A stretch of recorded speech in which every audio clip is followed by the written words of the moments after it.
یہ بھی سوال ہے کہ جو دنیا ہے یہ ویسے ایک ایلوژن ہے، اور کبھی کبھی ہم ایلوژن کیا ہے؟ دنیا تو سامنے نظر آ رہی ہے ایک چیز جی، مگر ہم بہت زیادہ چھوٹی چیزوں کو بڑا کر دیتے ہیں کچھ ایسی سچویشن میں نا. ہم بہت زیادہ اس کو جو اصل زندگی وہ تو اس کے بعد ہے، مگر ہم کس طرح جو ہے اس کا بیلنس رکھ سکتے ہیں کہ ہمیں پتہ لگے کہ یہ اس وقت ہم اس کو بہت زیادہ بڑا کر رہے ہیں اپنی مائنڈ میں ایک بات کو. بات یہ ہے کہ بڑا کر رہے ہیں دنیا کو، اگر سب کچھ سمجھتے ہو اس وقت، کیونکہ دنیا سامنے ہے اور غیب کا علم آپ کو نہیں ہے، ٹھیک ہے، اور اللہ تعالیٰ پہ جو یقین ہونا چاہیے وہ پورا نہیں ہے، اس لیے دنیا کی طرف زیادہ رجحان ہے نا، کہ جو چیز سامنے نظر آ رہی ہے اس کو سمجھتے ہو کہ یہ چیز حقیقی ہے. اگر یہ خیال رہے کہ اس مرنے کے بعد کی دنیا جو زندگی جو ہے وہ ہمیشہ کی زندگی ہے اور اللہ تعالیٰ نے حساب لینا ہے ہمارے سے، اور اللہ تعالیٰ ہمارے ہر فعل اور عمل کو دیکھ رہا ہے، ٹھیک ہے،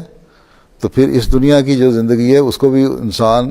اللہ تعالیٰ کے حکموں کے مطابق گزارنے کی کوشش کرے گا، تاکہ کیونکہ جو زندگی اس دنیا کی زندگی ہے اسی کا پھل اگلے جہان میں ملنا ہے. 2 جنتیں کا تصور جو قرآن کریم نے دیا ہے وہ یہی ہے کہ اس دنیا کو جنت بناؤ، اور وہ جنت اس طرح بنے گی کہ اللہ اور اس کے رسول کے حکموں پر عمل کرو، اور جو اللہ اور اس کے رسول کے حق ہیں وہ ادا کرو، اور بندوں کے حق ادا کرو، تو اگلے جہان میں اللہ تعالیٰ اس کو ریوارڈ دے گا، ٹھیک ہے. تو یہ تو تصور کی بات ہے نا، کہ اس دنیا کو آپ بڑا سمجھتے ہیں اس لیے کہ سامنے نظر آ رہی ہے. جس طرح ایک شخص کو کسی نے پکڑ لیا، اس نے کہا تم یہ بات میرے متعلق کی ہے یا فلاں چیز کہی ہے، انہوں نے کہا ہاں سچ تھی، میں نے کہہ دی ہے، تو اس نے گردن دبوچ کے مکہ سامنے رکھ کے کہا بتاؤ اب بتاؤ تو نے کی ہے کہ نہیں،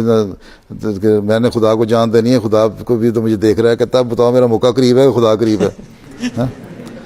پنجابی میں کہتے ہیں سون نیڑے کہ اللہ نیڑے، تو وہ تم لوگ